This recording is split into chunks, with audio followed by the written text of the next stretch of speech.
The 2019-2020 Hyundai Santa Fe uses user-serviceable LED bulbs for map and reading lights, typically housed in the overhead console or sun visors.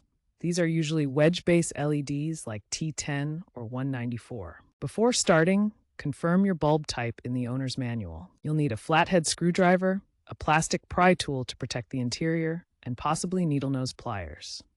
Begin by ensuring the vehicle is off and the keys are removed.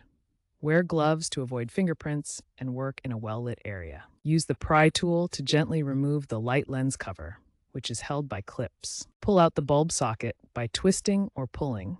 It's usually secured by friction. Replace the bulb, making sure to note the correct polarity for LEDs. Reassemble and test the light.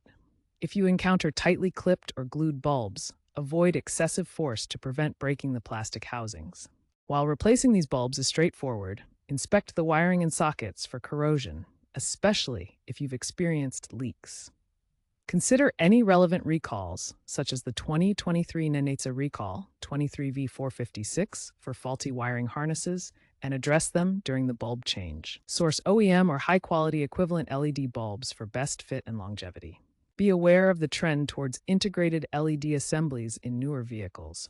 Post-2020 Santa Fe models may have more complex systems. While DIY repairs offer cost savings, improper removal can damage components. Expert opinions suggest these LEDs are durable, but using the correct tools and techniques is key to a successful replacement. Keep in mind the automotive industry's move towards non-serviceable LEDs, potentially making full module swaps the future norm.